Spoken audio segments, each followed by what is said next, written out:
할렐루야, 반갑습니다. 교회 소식 알려드리겠습니다. 교회 공동체를 위한 토요 새벽 기도회가 매주 토요일 오전 6시에 있습니다. 오늘 예배 2부 예배 후에 임시 재직기로 모입니다. 직원 선출과 토지 매매 진행권에 대해서 설명합니다. 재직되시는 분들은 반드시 참석하시기 바랍니다. 예배 안내입니다. 주일 오전 1, 2부만 모이게 됩니다. 새벽 기도회는 정상적으로 모입니다. 당분간 수요 예배, 금요 기도회는 모이지 않습니다. 여러분 예배당 출입 시 방역 지침을 꼭 준수해 주시길 바랍니다. 반드시 마스크를 착용해 주시고 또 일정 거리 간격을 유지해 주시길 바랍니다. 예배 녹화 영상이 유튜브 채널을 통해 오후 4시에 게시되어집니다. 몸이 불편하여서 예배당에 오시지 못하는 분들은 가정에서 영상으로 예배드려 주시길 바랍니다. 교회 전체 건물에 방역 및 소독을 실시하고 있습니다. 6월 봉사 안내를 참고해 주시고 봉사에 힘써 주시기를 바랍니다. 이제 주학에 맞춰 다 같이 묵상 기도 드립니다.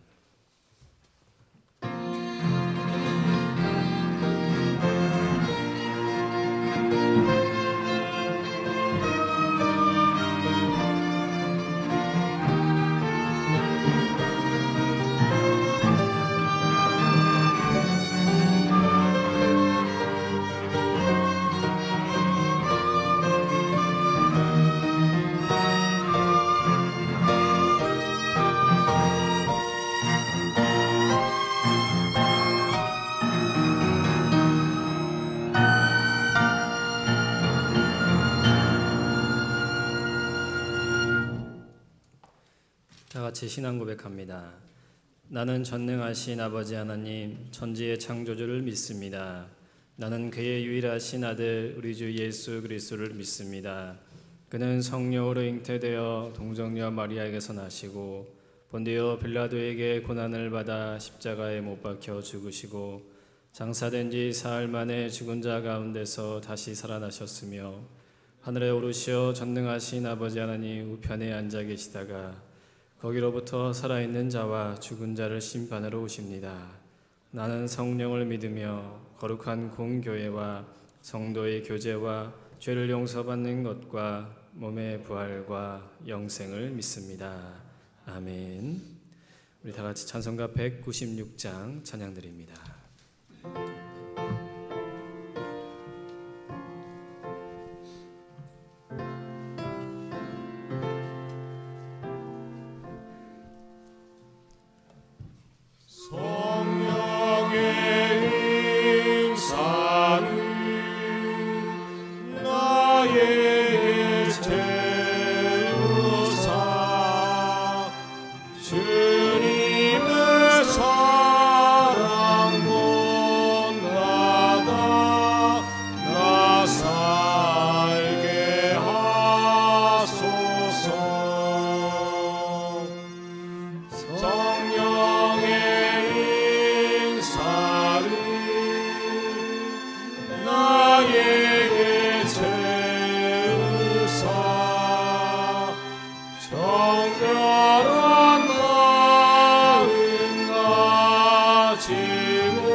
이 시간 참회 기도합니다. 한 주간의 삶을 되돌아보시고 성령의 감동, 인도하심 따라 살지 못한 우리의 모습을 돌아보시기를 소망합니다. 죄된 모습, 하나님 앞에 믿음 있는 자로서 성도로서 부끄러웠던 모습들 이 자리를 빌어 회개하시길 바랍니다. 코로나를 위해서 기도해 주시고 교회 공동체를 위해서 기도합니다. 우리 함께 기도하겠습니다.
사랑의 하나님, 하나님의 인도하심과 지키심으로 한 주간을 살아왔음을 고백합니다. 영원히 죽을 수밖에 없는 죄인이었던 우리를 예수 그리스도의 십자가의 죽으심과 부활하심을 통해 영원한 생명을 허락하시고 성도라 존귀하게 불러주신 그 은혜를 우리가 잊지 않기를 간절히 소망합니다. 한 주간의 삶을 되돌아볼 때에 성도답게 살지 못했던 것, 그리스도인답게 살지 못했던 것, 주의 거룩하심을 드러내지 못했던 모든 부분들을 주 앞에 내어놓사오니 부끄러운 우리의 모습을 감추어 주시고 우리의 허물을 용서하여 주시기를 간절히 소망합니다. 성령님 우리를 붙들어 주시고 성도답게 이 땅 가운데 주어진 삶의 자리에서 그리스도의 증거자 될 수 있기를 간절히 소망합니다. 오늘 예배 가운데 함께 계심을 믿습니다. 코로나의 위기가 여전히 지속되는 가운데 우리 성도들의 삶을 지켜주시고 무엇보다 예배 자리를 지켜줄 수 있도록 하나님 도와주시기를 간절히 소망합니다. 교회 공동체와 우리 성도들의 가정의 공동체를 아름답게 지켜주시고 교회 공동체와 가정의 공동체가 주의 은혜 안에서 아름답게 회복될 수 있기를 주여 간절히 바라고 소망합니다. 오늘 이 예배 가운데 함께 계심을 믿습니다. 이 모든 말씀 우리를 구원하신 예수님의 이름으로 기도드립니다. 아멘.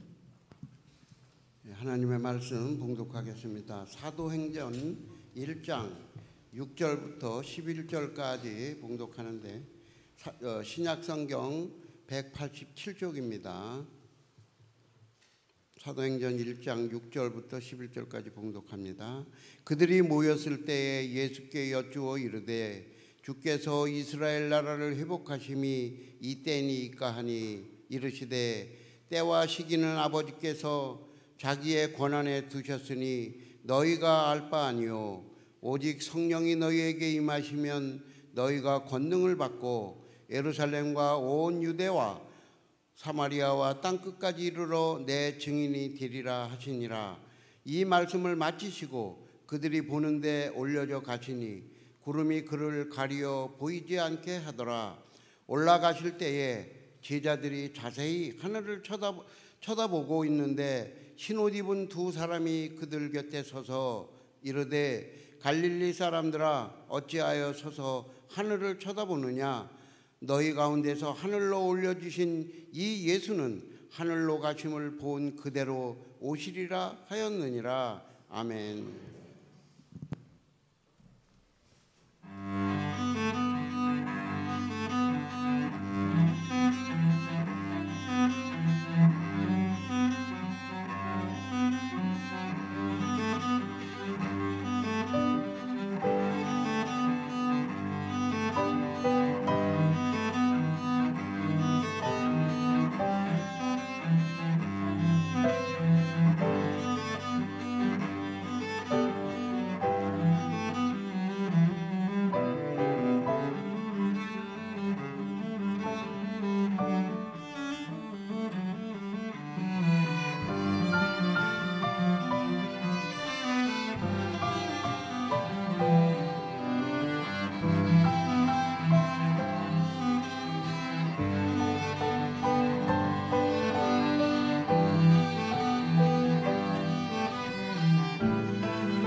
하나님께 영광 올려드립니다. 우리 잠시 기도하겠습니다.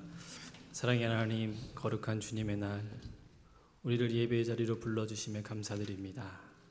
이 자리가 이토록 귀하고 이토록 소중한지 다시 한번 새삼 깨닫게 되어집니다. 예배의 감격이 회복되게 하시고 구원의 확신과 구원의 은혜로 말미암아 한 주간 믿음으로 성도답게 그리스도인들께 살아낼 수 있기를 간절히 소망합니다. 주님, 이 예배가 멈추지 않기를 원합니다. 하나님, 좋기 코로나 바이러스가 사라지게 하시고 이 위기가 종식되어져서 예배가 회복되게 하시며 교회 공동체 아름다운 교제가 회복될 수 있기를 주여 간절히 바라고 소망합니다. 드린 손길들을 주께서 기억하여 주시기를 원합니다. 하나님의 크신 영광이 드러나게 하시고 이 물질이 사용되어지는 곳에 하나님의 질서대로 하나님의 방법대로 사용되게 하시며 이 물질이 사용되어질 그때에 드린 손길들을 기억하여 주셔서 성령의 아름다운 열매들이 풍성히 맺힐 수 있도록 주께서 아름답게 채워주시옵소서. 모든 것 주님께 맡겨드립니다. 이 모든 말씀 우리를 권하신 예수님의 이름으로 기도드립니다. 아멘. 할렐루야, 반갑습니다. 평안하셨습니까? 코로나가 조금 잦아드나 싶더니 또 인근의 교회에서 확진자가 생기고 다시 불안한 가운데 있습니다. 오늘 저희 교회도 교육부 아이들은 예배를 모이지 못했고 가정에서 영상 예배로 대체하게 됩니다. 여러분들 기도해 주시고 이 예배 자리가 잘 지켜질 수 있도록 여러분들 많은 협조 부탁드리고, 특별히 예배가 마치면 조속히 해산하시기를 간절히 소망합니다. 우리 지난 시간 성령 강림절을 보냈습니다. 성령의 오심을 기억하고 또 성령의 오심을 기념하고 한 주간 성령의 충만함을 살아보자라고 다짐했습니다. 한 주간 그렇게 사셨습니까? 마스크를 쓰고 계셔서 다 그렇게 사신 줄 믿습니다. 여러분, 성령님께서 이 땅 가운데 오셨을 때에 여러 가지 현상들이 일어나죠. 급하고 강한 바람, 또 혀의 불꽃 같은 것들이 갈라지는 모습, 각기 다른 방언으로 사람들이 이야기하는 성령의 역사를 체험하게 됩니다. 그것은 현상이죠. 그 현상은 시대에 따라 다르게 나타나는 겁니다. 중요한 것은 성령의 임재의 현상을 흉내내고 현상을 따르는 것이 아니라 성령께서 오셔서 무엇을 하느냐, 성령이 오신 임재의 목적을 우리가 기억하고 그 목적에 맞게 성령의 충만함을 이루는 것이 중요하다라고 지난 시간 우리 함께 나누었습니다. 여러분, 성령님과 함께 하시기를 간절히 소망합니다. 성령의 인도하심에 순종하며 또 성령의 충만함을 살아내야 하는 겁니다. 성령의 충만함은 주여 삼창 부른다고 되어지는 것이 아니라고 말씀드렸습니다. 성령의 충만함은 방언으로 크게 기도한다고 해서 성령의 충만함이 되는 것이 아니다라고 말씀드렸습니다. 내 안에 나를 부인하고 나를 주장하던 나의 모습이 점점 사라지고 그 빈자리에 성령으로 채워질 때, 그렇게 우리의 심령이 가득 채워질 때 비로소 성령의 충만함이다라고 말씀드렸습니다. 여러분, 성령의 충만함을 하기 위해서, 성령의 충만을 위해서는 반드시 우리 자신을 비워내야 하는 거예요.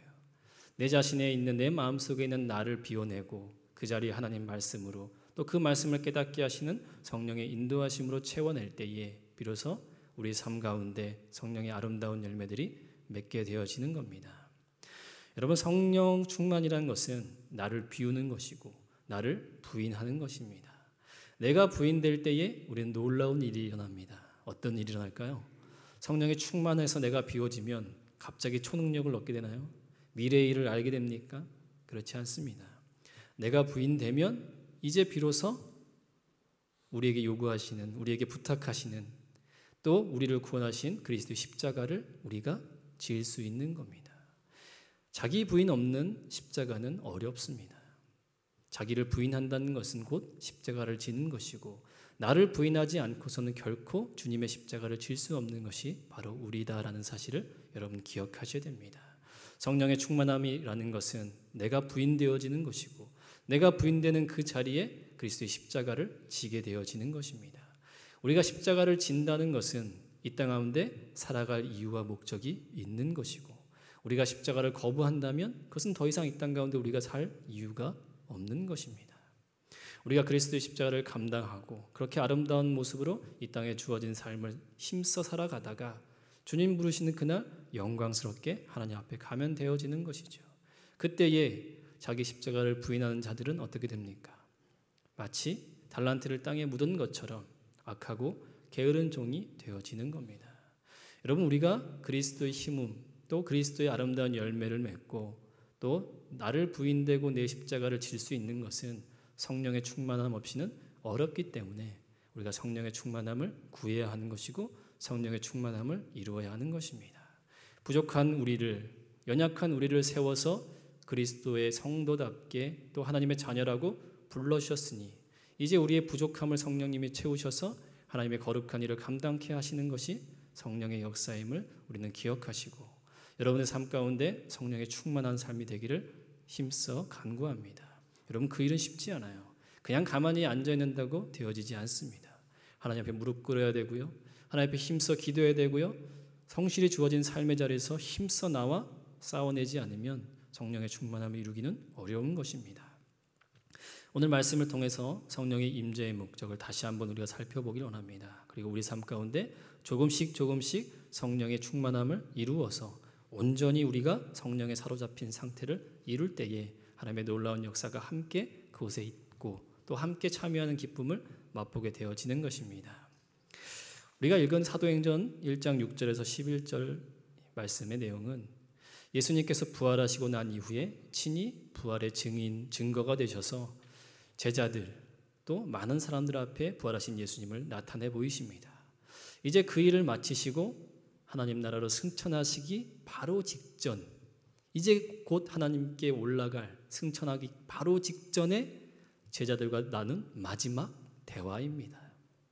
이제 부활하신 예수님께서 이제 승천하시는 직전이에요. 어쩌면 발에서 땅이 이렇게 막 조금씩 올라가고 있는 상황일 수도 있는 겁니다. 그때 제자들이 무엇이라 얘기합니까? 우리 6절 말씀 보겠습니다. 그들이 모였을 때 예수께 여쭈어 이르되 주께서 이스라엘 나라를 회복하심이 이때입니까? 라고 묻습니다. 이제 막 이제 막 하늘에 올라가시는 예수님을 붙들고 마지막으로 묻는 것이 주님, 주께서 이스라엘 나라를 회복하심이 이때입니까? 라고 묻는 거예요. 여러분 어떻습니까? 부활하신 예수님이 여러분 앞에 나타나셨습니다. 그리고 이제 승천하기 직전에 예수님께서 마지막 무언가를 기대하는 그 장면 속에서 여러분들 예수님께 무엇이라 말씀하겠습니까? 주님, 제가 주님 사랑합니다. 주님, 저에게 맡겨주신 사명을 제가 최선을 다해 감당하겠습니다. 주님이 우리에게 요구하시고 주님을 우리를 통해 이루시고자 하는 것 제가 어떤 일이 있어도 감당하겠습니다. 뭐 이런 대답을 기대하시지 않겠습니까? 그런데 지금 제자들의 대답은 좀 다르죠. 여러분이면 무엇을 예수님께 말씀하시겠습니까? 아마 저라면 올라가시기 직전에 다리를 붙들고 주님, 저에게 로또 번호를 좀 알려주십시오. 아니면 저기 투자할 곳이라도 주님, 뭐 이럴 것 같습니다. 저를 굉장히 속물로 보시는데 뭐 제가 저만 잘 사자고 그러겠습니까? 당첨되면 다 교회 부채도 제가 해결하고요. 여러분들도 나눠드리고요. 하지만 감사한 것은 하나님은 절대 그렇게 일하시지 않는다는 겁니다. 제 마음이 그렇다는 거예요. 여러분, 제자들은 어떻습니까? 주님, 이스라엘의 나라를 회복하심이 이때입니까? 라고 예수님께 마지막 그 장면에서 묻는 겁니다. 주님이 뭐라 대답하셨을까요? 우리 7절 말씀 함께 읽겠습니다. 이르시되 때와 시기는 아버지께서 자기의 권한에 두셨으니 너희가 알 바 아니요. 굉장히 예수님께서 젠틀하게 얘기하시죠. 사실 내용은 그렇지 않습니다. 야, 그 너희 알 바 아니야. 뭐 이런 거예요. 신경 꺼. 네가 알 거 아니야. 뭐 이런 뜻입니다. 왜 제자들의 질문에 예수님은 그렇게 대답했을까요? 그것은 제자들의 질문 자체가 잘못되었기 때문에 그렇습니다. 어떤 이유에서 잘못되었는지 잠시 후에 살펴보기로 하고요. 결론적으로 먼저 말씀드리면 이런 겁니다. 마치 비유하자면 마지막 사랑하는 사람이 있고 마지막 그가 숨을 거두기 직전의 상태입니다. 여러분, 제가 목회하면서 마지막 임종하는 모습을 많이 경험했습니다. 또 어떤 때는 죽은 분들을 만나기도 하고 막 그렇습니다.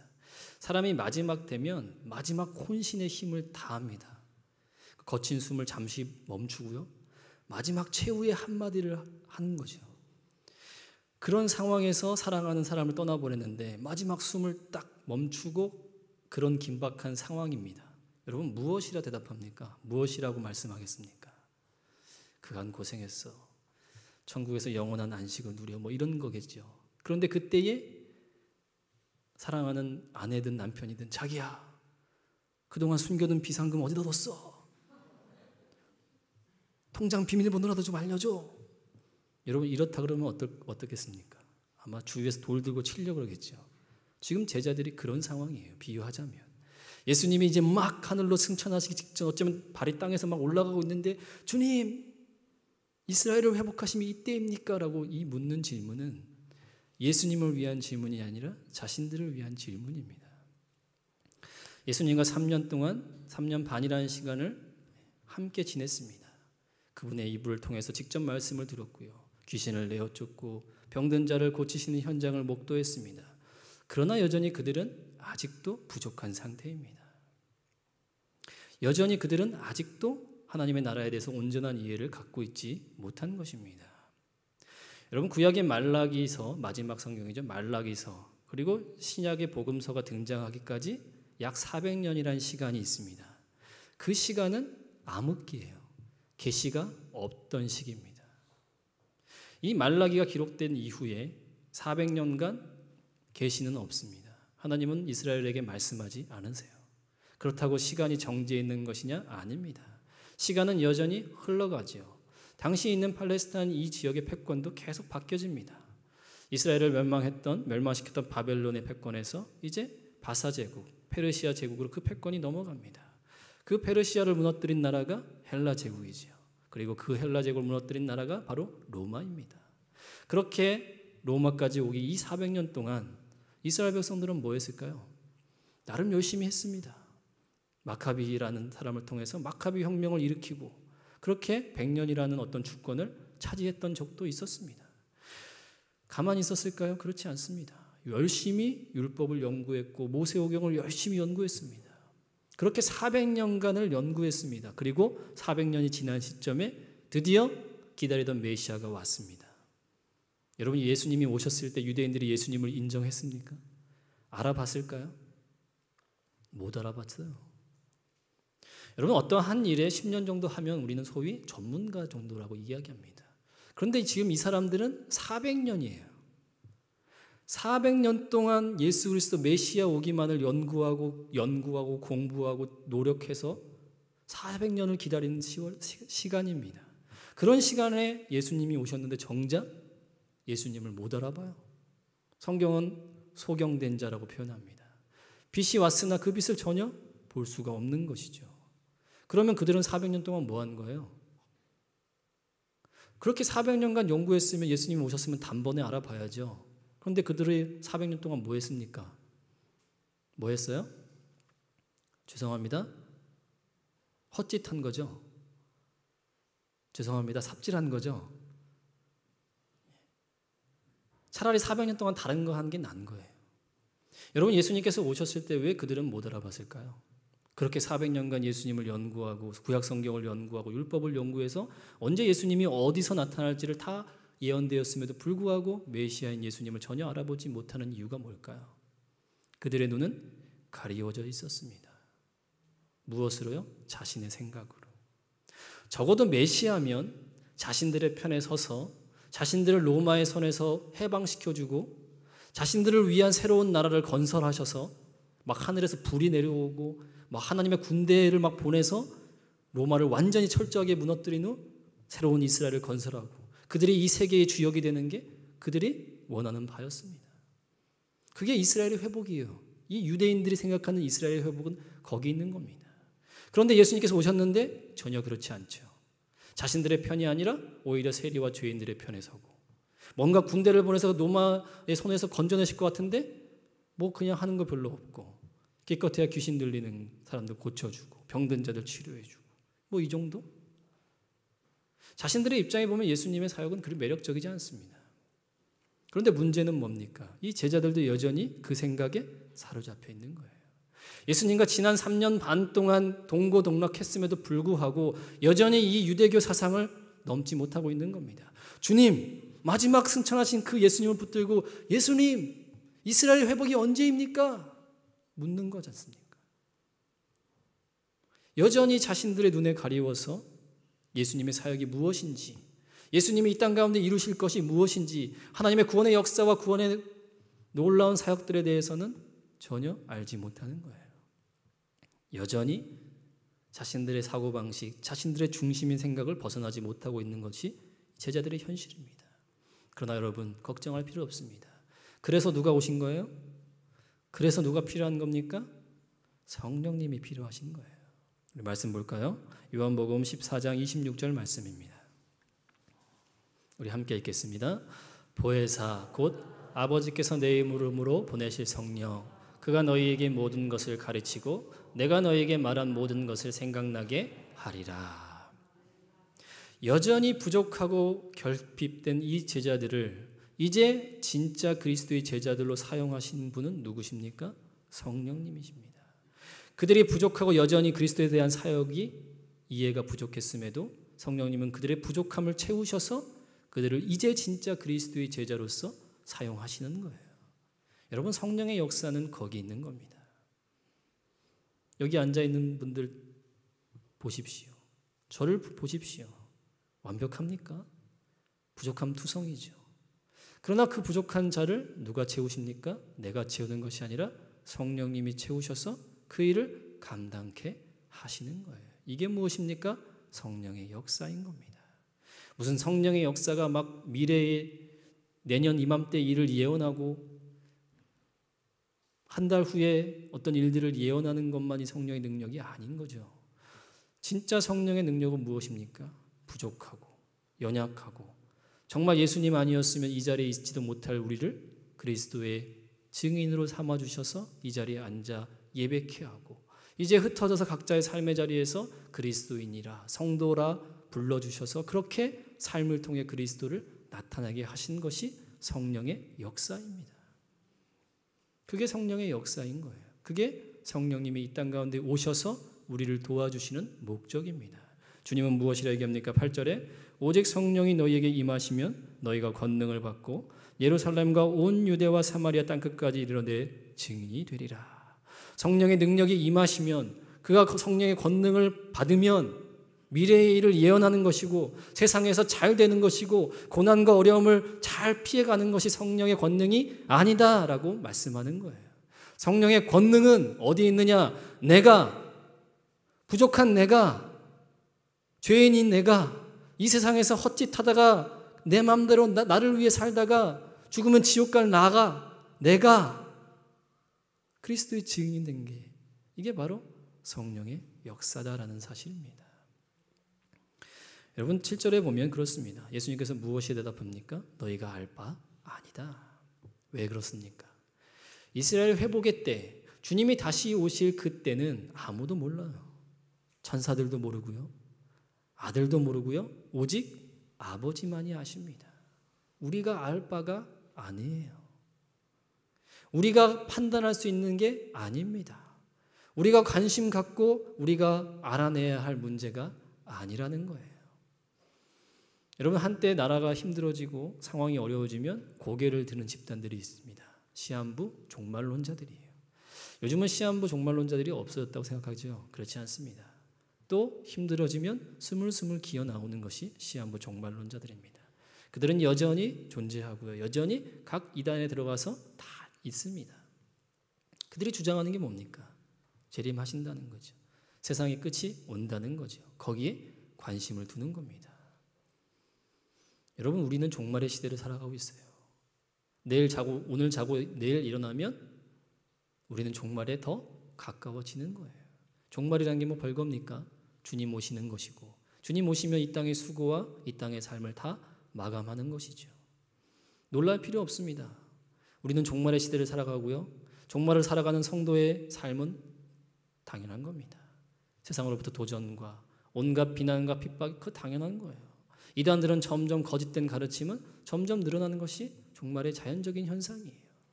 어떻게 이단이 이럴 수 있어? 그럴 필요 없습니다. 신천지가 없어지면 또 다른 신천지가 생겨나는 게 이단의 모습들이죠.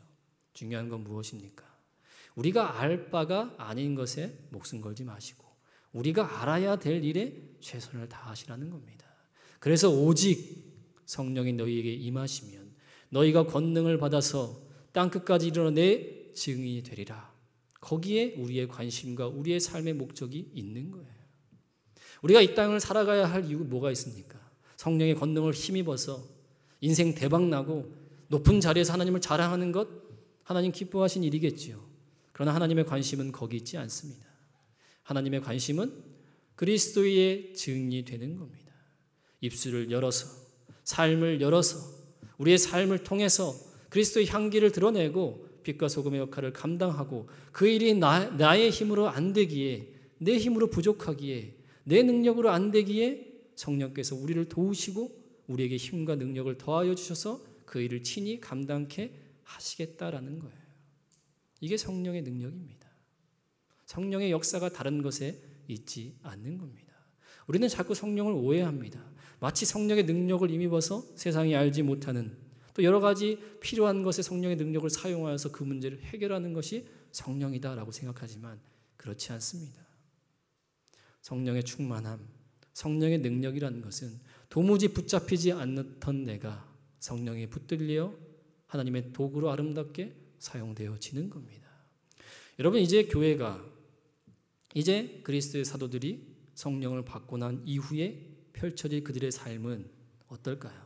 성령 충만 받았으니 이제 탄탄대로입니까? 성령 충만 받았으니 하는 것마다 다 응답되고 기도하는 것마다 다 이루어집니까? 성령 충만 받았으니 세상이 남부럽지 않게 살아갑니까? 성령 충만 받았으니 힘들고 어려운 일은 다 비껴나고 쉬운 것만 내 앞에 가득할까요? 그렇지 않습니다. 이제부터 나아갈 교회의 발걸음과 사도들의 발걸음은 상상조차 하기 힘든 어려운 현실입니다. 예수님이 계실 땐 그나마 낫습니다. 그러나 이제 예수님이 떠나가 나온 이후에 그들의 남겨진 삶은 온갖 비난과 조롱은 고사하고 생명의 위협까지 그리스도의 복음을 증거한다는 이유로 십자가에 거꾸려 못 박히고 참수당하고 매맞고 예수 그리스도의 이름을 부른다는 것만으로도 옥에 갇혀서 복음을 증거조차 할 수 없는 현실을 맞닥뜨립니다. 그러나 그들은, 교회는, 사도는 그 일을 감당하는 거예요. 세상이 아무리 그들을 핍박한다 할지라도, 아무리 그리스도의 복음을 소멸시키려 한다 할지라도 하나님의 나라는 성령의 역사를 통해 이루어져 가는 겁니다. 부족하고 연약한 자들을 채워가면서 흠 많고 죄 많은 나를 사용하셔서 정말 보잘것 없고 볼품없는 우리를 들어서 하나님의 몸된 교회를 이루게 하시는 것이 성령의 역사인 것입니다. 이후의 제자들의 삶은 그렇습니다. 사랑하는 성도 여러분, 우리가 그리스도의 증인이 된다는 것은 그 삶을 각오하는 거예요. 우리가 그리스도의 증거자로 산다는 것은 그러한 삶을 각오하고 그러한 삶으로 나아가는 겁니다. 세상이 편한 길로 갈 때에 우리는 좁고 험난한 길로 가야 하는 거예요. 누굴 위해서요? 그리스도를 위해서. 세상이 다 내팽개치는 그 십자가를 나는 져야 하는 겁니다. 왜요? 그게 그리스도의 증인된 자의 삶이기 때문에 그렇습니다. 그것이 내 힘으로 되어집니까? 내 능력으로 되어집니까? 내가 기도 열심히 하면 그 일을 이룰 수 있습니까? 아닙니다.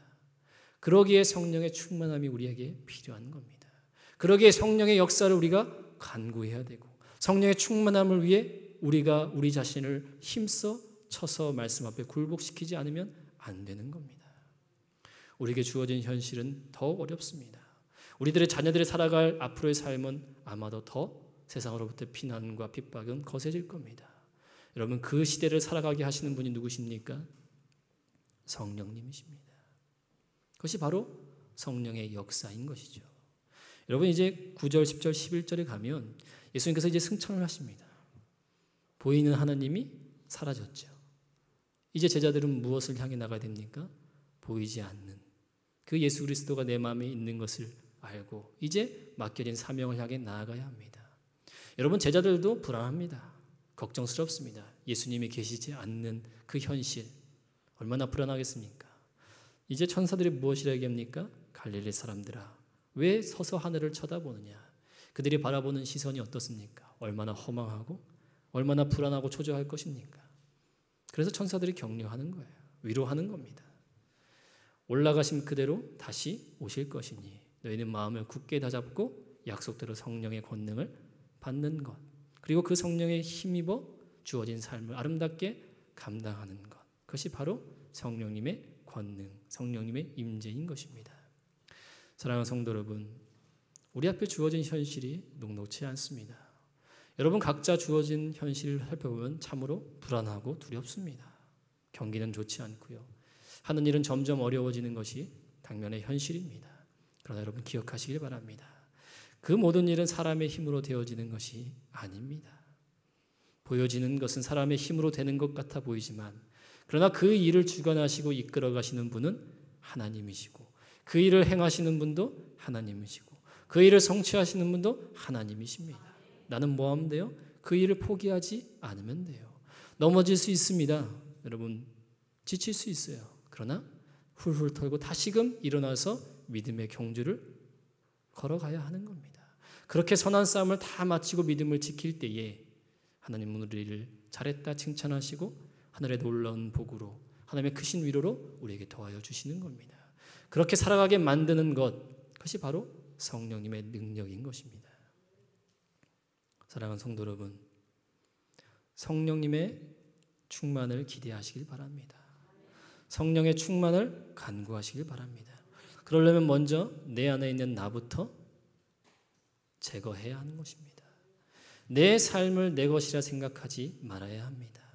내게 주어진 모든 것을 하나님의 것으로 인정할 수 있어야 하는 겁니다.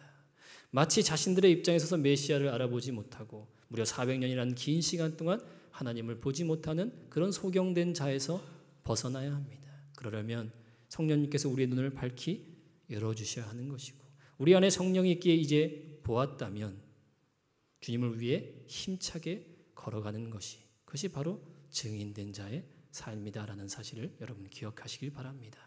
우리가 알아야 할 것은 무엇입니까? 우리가 알기 위해 힘써야 할 것은 무엇입니까? 이스라엘의 회복이 언제인지가 중요한 것이 아닙니다. 내 기도에 언제 응답해 주실지가 아닙니다.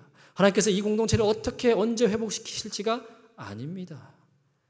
우리가 알아야 할 것은 오직 성령의 권능을 힘입어 그리스도의 증인으로 살 수 있느냐, 그렇게 살아가야 하느냐, 그렇게 어떻게 더 말씀대로 우리 자신을 내어놓고 말씀대로 행하는 삶이 되느냐, 거기에 우리의 모든 관심이 있어야 하는 겁니다.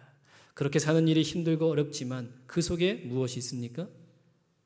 성령님과 동행하는 그 자리에 세상이 알지 못하는 참된 평화가 거기에 있는 것입니다. 세상은 전혀 맛보지 못했던 놀라운 기쁨이 바로 그곳에 있는 것입니다. 힘들고 어려운 길을 성령님과 동행함을 통해서 견뎌내는 자들에게 주어지는 하늘의 놀라운 복, 성령의 아름다운 열매들이 그곳에 있는 것입니다. 사랑하는 성도 여러분, 주어진 삶의 자리를 힘써 지키시길 바랍니다. 성령의 인도하심을 구하시길 바랍니다. 성령의 충만함을 사모하시고 피 흘리기까지 죄와 대항하며 나를 주장하려는 나를 내어놓고 오직 성령의 주장함을 받으시는 저 여러분 되기를 간절히 소망합니다. 우리가 알아야 할 것은 오직 성령의 권능을 힘입어 그리스도의 증인된 자의 삶, 그 삶이 내게 주어진 사명이라는 사실을 우리가 잊지 않고 주신 자리에서 그리스도를 증거하는 아름답고 복된 삶 되기를 간절히 소망합니다. 우리 함께 기도하겠습니다. 사랑의 하나님, 우리 안에 성령님이 계신데 여전히 성령의 능력을 부인한 채 내 생각과 내 것을 내어놓지 못하는 연약한 우리를 발견합니다. 성령님이 우리와 함께 하셔서 하나님의 일을 감당케 하시고 그 일을 행하시는 분이신데 여전히 내 시각과 세상의 안목으로 세상의 가치로 우리에게 주어진 현실을 바라보는 믿음 없는 나를 주님 돌아봐 주시기를 간절히 소망합니다.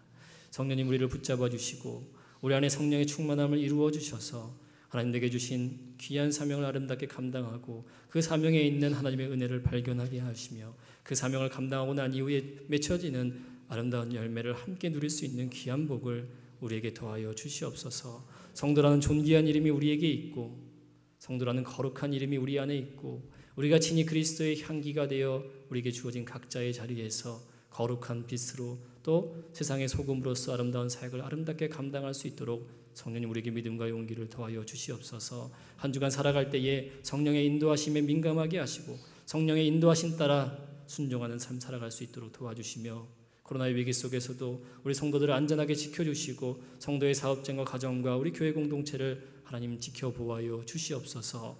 모든 것 주님께 맡겨드립니다. 이 모든 말씀 우리를 권하신 예수님의 이름으로 기도드립니다. 아멘. 우리 다 같이 일어나셔서 이런 교회 되게 하소서 함께 찬양합니다.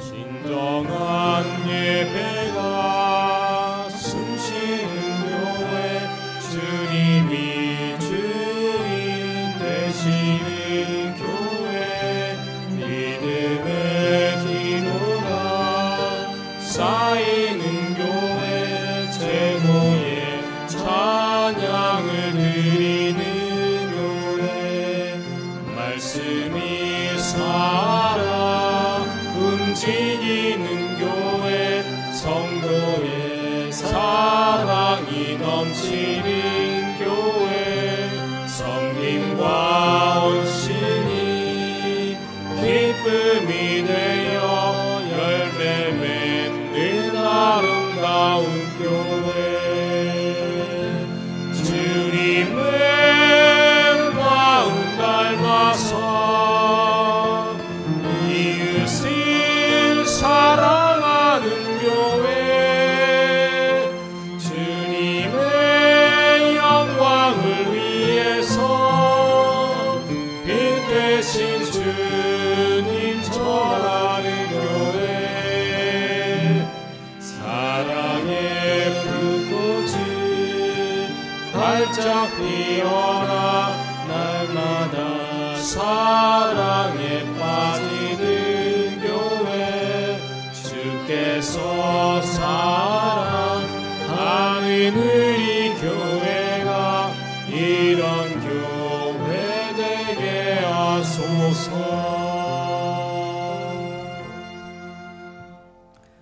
이제는 우리 주 예수 그리스도의 크신 은혜와 하나님 아버지의 무한하신 사랑과 성령님의 인도하심과 보호하심과 지켜주심이 오늘 머리 숙여 예배드린 우리 진광천원교회 모든 성도들 머리 위에, 비록 예배당에 오지 못하고 가정에서 예배드리는 우리 모든 성도들 머리 위에, 그들의 일터와 각자의 가정과 교회 공동체 위에, 이 나라 이 민족 위에 이제로부터 영원토록 함께 있을지어다.